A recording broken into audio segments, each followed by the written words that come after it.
When you're ready,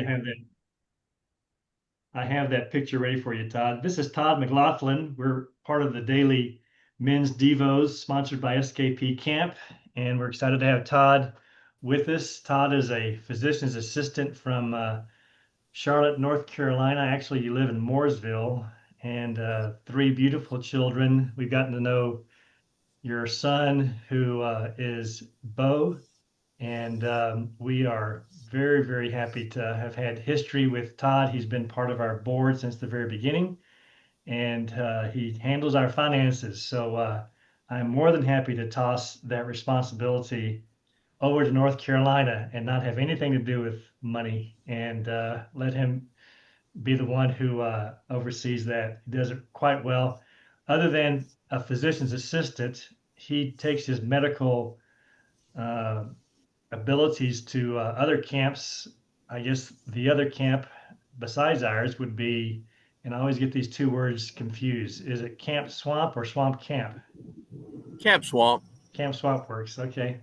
Down in Georgia and the southeast part of the International Churches of Christ have been doing this camp for quite some time and have taken that camp throughout the world. I mean, Todd's been in some pretty wild places, Middle East, Nepal, uh, just the envy of a bunch of us who get to see him travel throughout those places. But has a beautiful wife, Tiffle, and we highly regard this wonderful family.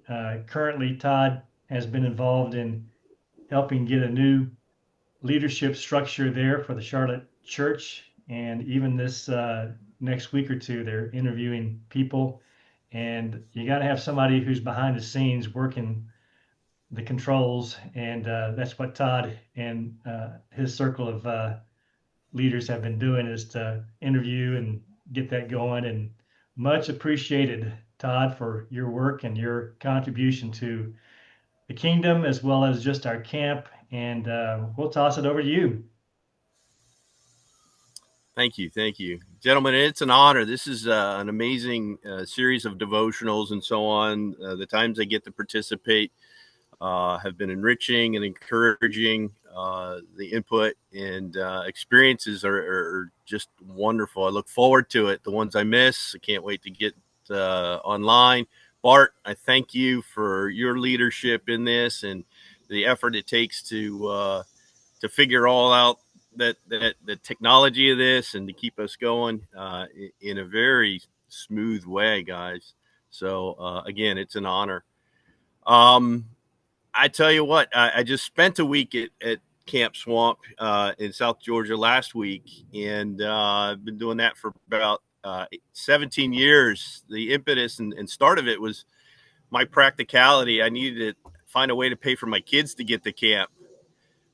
So I was like, oh, let me sign up for the nurse's cabin and serve for the week and see what that's all about. It led into, overseeing and doing some medical direction, getting some purpose papers out and statements and things like that, working with Jeff Rarball, who became one of my best friends, and then traveling internationally when the call came to help support and provide a sense of safety and obviously the enrichment of sharing the gospel in places that had welcomed us in. So that's been an amazing blessing. I consider myself an opportunist.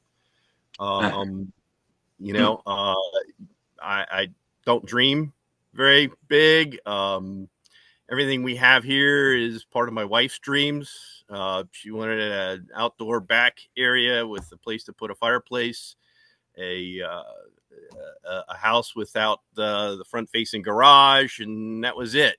So we actually moved in 5 days before our middle child was born from California in LA, and had a mattress and got a refrigerator on a credit card, and started to become members here in the church in Charlotte, and grew great relationships. That was back in 2004. Started my PA career. Good niche and background in sports medicine and that kind of thing. Evolved into becoming a hospitalist so I could have better skills internal medicine care and the things that were needed around the world. Actually, that was the motivation for that, as well as the schedule allowed me to work a full week, 84-hour week, and then have a week off to travel. I ran myself out on that schedule. I didn't get the rest I needed to get back to work and so on. COVID hit, quite frankly. That took me for a loop. That's a whole nother story. I needed to get out of the hospital setting, and I'm back now into orthopedic urgent cares and stuff. And that allowed me to take a little bit of a sabbatical. My intention was to do more international travel. However, things here in Charlotte ran a course that required some leadership, some people that were available. Again, the opportunist part of me was like, I guess I have some extra time, and then leaned into what it took to do staff meetings and to pull the people that were here together to be a conflict resolver. I'll tell you, Jim Wilder's book, Rare Leadership, has been a guide for me in that, to draw out the qualities within me, the identity of who I am, remain in yourself, endure hardship, and then the relational part of it too. Some good friendships. I knew just about everybody here and there, and needed to lean into that and draw them back together. So hopefully we're on the up and up with that. I believe that I want to, there's so many things, like I said, I came back from swamp camp that I unpack, not just my laundry, but the experience. Again, we go there with prayers, no breaks, no snakes, and no shakes. The shakes is alluding to the fever. The snakes it's kind of the emotional scare and fear of the reality of snakes being out there, but Satan and the way that he gets in and attacks and breaks. That's usually the thing that causes us to get to the emergency room and stay late at night and have to send a kid home. So those are the things that we focus on. And so this year, actually, the snake didn't reveal itself in a physical form, but was certainly there in the way Satan prowls and tries to get these kids in their heads, the state of our mental health and wellness and stuff, the challenges these teens have, and the things that plague them. We had, there's a picture that Bart has that I sent. If you can pull that up. So that's me on the nurse's porch. And that porch setting is an anchor to our services there at Swamp Camp. It's empty. There's a chair there. I actually took this picture and sent it to my son saying, hey, wish you were here so we could have a conversation. So that's essentially what happens on this porch. There's benches and chairs there. I'm sitting on probably the fourth of 5 rocking chairs, and we sit side by side and we talk. And there's just an essence to, in medical care, we think about getting into the office. You get to spend maybe 10 minutes with your practitioner, and we're supposed to hear your story, solve your problem, and create a plan. And out the door you go. Significantly limited by time, and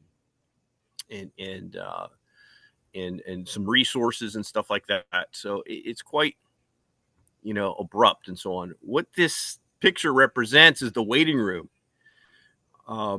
So many of the time and the quality with these kids can be sussed out or triaged, if you will, from a medical standpoint, right there in the waiting room. What's going on? What are the malady? What's bothering you, and so on. And I mean, a strong reality is the things that are going on at home. At this camp, we're now moving into capturing a lot of kids that only get a taste of Jesus this 1 week in their life. They come not just from church families at all, or being part of a teen ministry. They come because they've been invited by a friend. And so there's a lot more of working through the conflicts and the issues in the world that they have.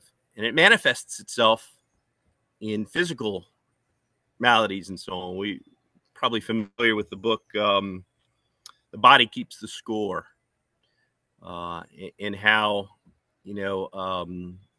things that we process or keep in our heads and stuff end up becoming some sort of physical illness. So my story, in reflecting on the tension of transformation, it's kind of what I was thinking about staying focused on this morning.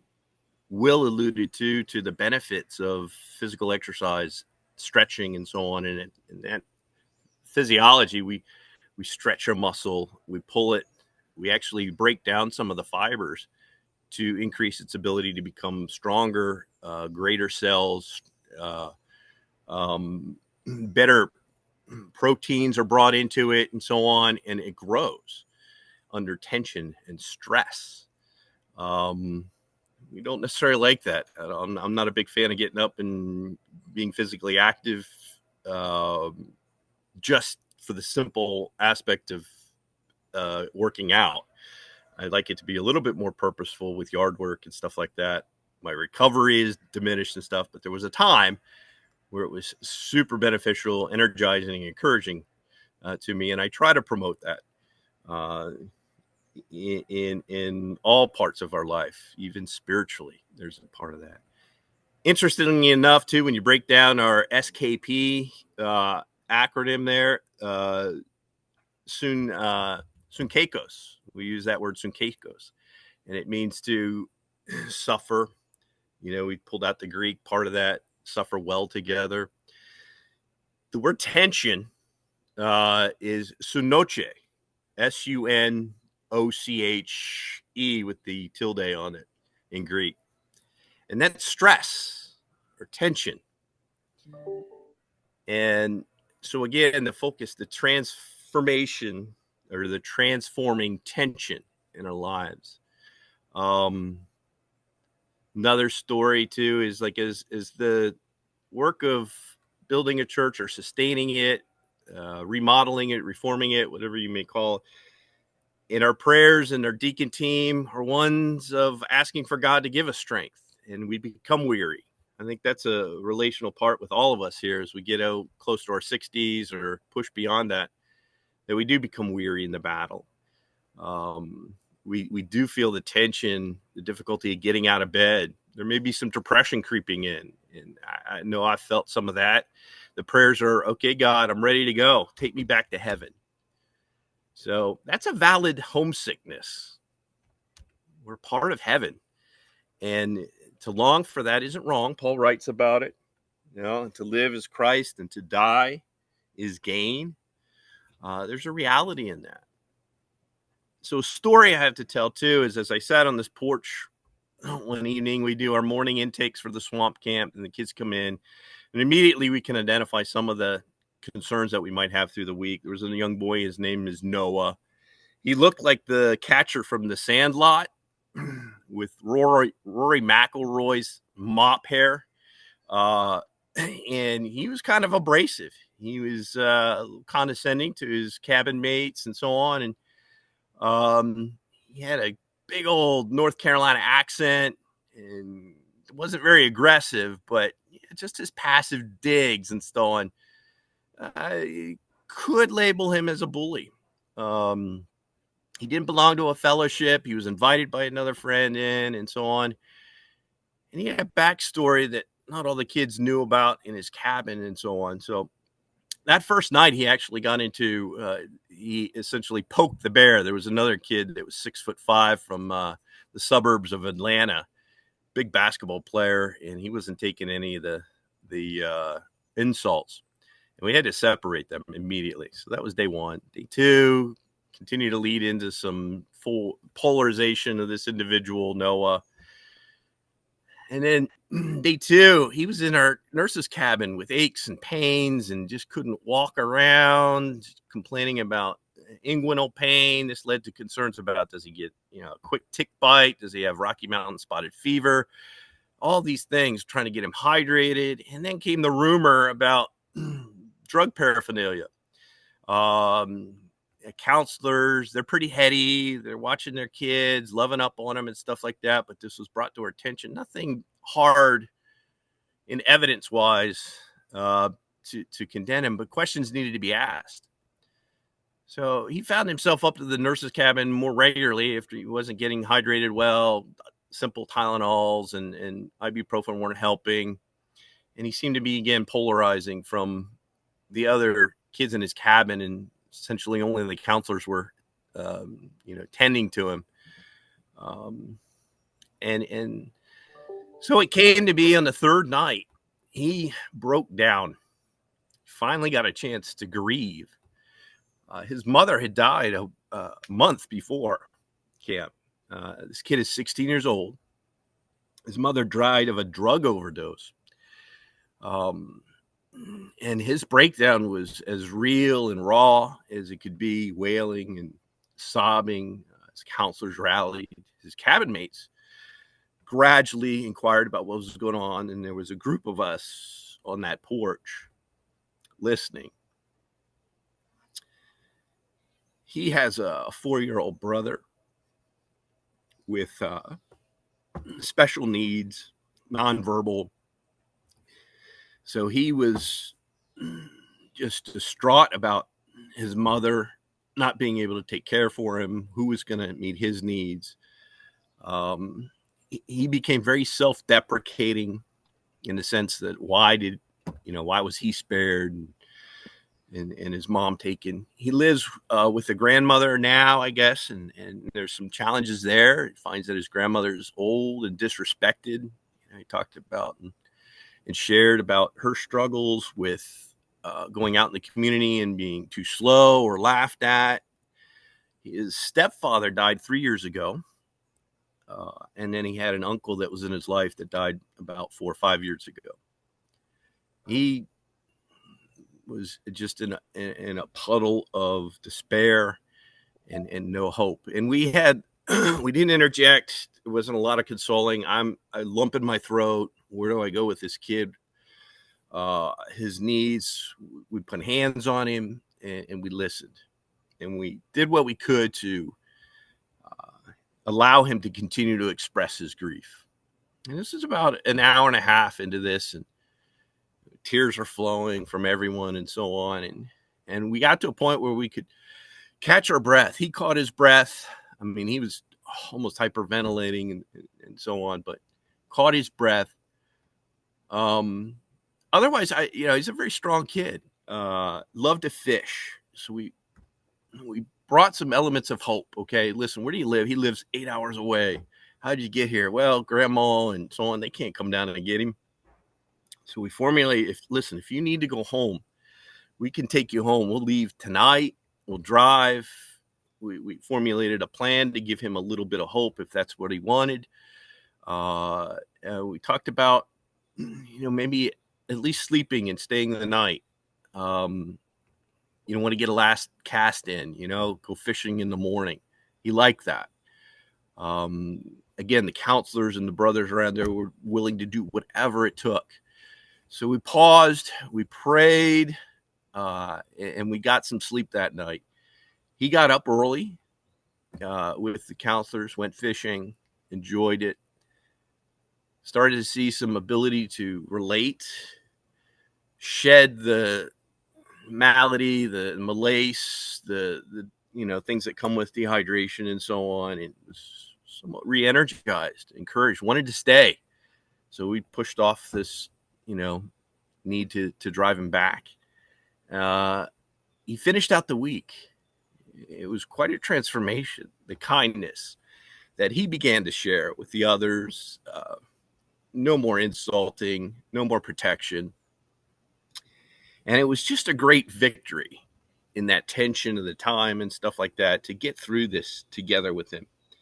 There's a couple other less intense stories that happens with the kids and stuff like that. But overall, you come back out and you're like, okay, what follow up? What's the next course and stuff like that?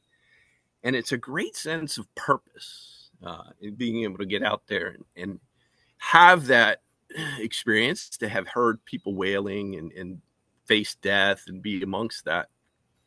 not always knowing what to do, but to go to prayer and go to our God and help people work through what they need. Uh, there was no, tense instruction or, this is what you've got to do. It was just this essence of listening and knowing that homesickness is real. He did. He spoke highly. Just take me. I just don't want to handle all this responsibility and so on. So in James 1:2-4, we read, "Dear brothers and sisters, when troubles of any kind come your way, consider it an opportunity for great joy. For you know that when your faith is tested, your endurance has a chance to grow. So let it grow. For when your endurance is fully developed, you will be perfect and complete, needing nothing." It's this cultivating of joy that becomes so difficult. We do get homesick. We long for heaven, and that's a great thing. There's studies too. I was able to pick up a book called "Life on Purpose" by Victor Stretcher, Strecher. Life on Purpose. He's a behavioral health science researcher at the School of Michigan. Got a great book out. Some of the lessons in there and quotes that he uses is, we should all be good ancestors, in following our purpose. He writes about self-transcending purpose and values, digging into our core of who we are and being able to find great value in sharing that and sustaining in their battle.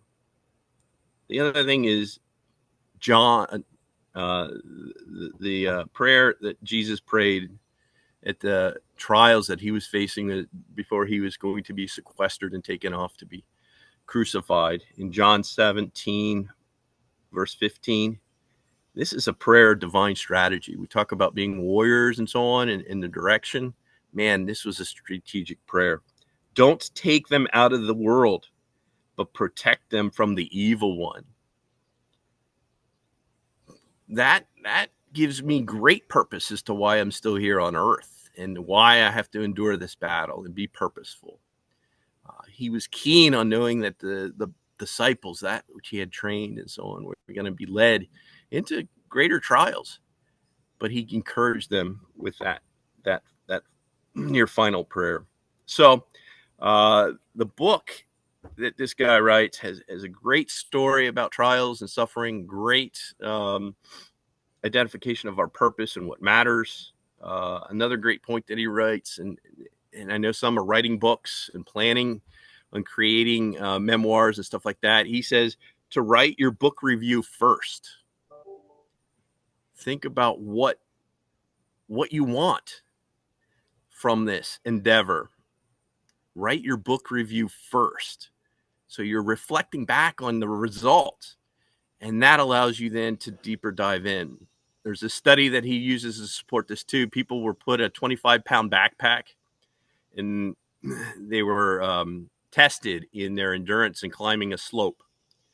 So the one group in the study, one group was told just to complete this exercise, 25 pounds on your back, climb the slope.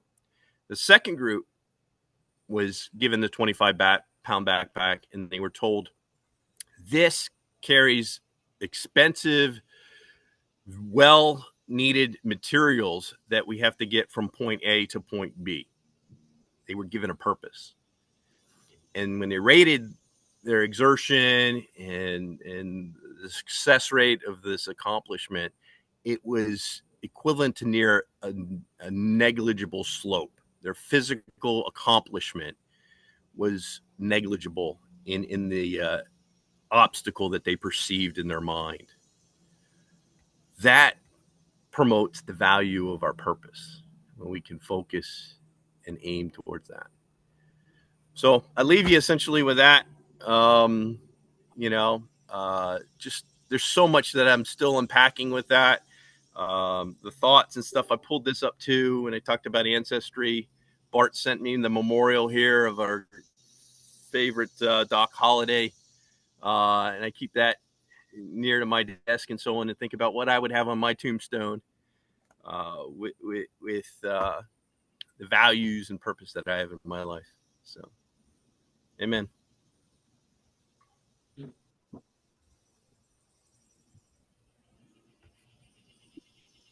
What way to go, Todd. I don't know if you guys can hear me. I don't know if Bart was trying to say something or, You're but good.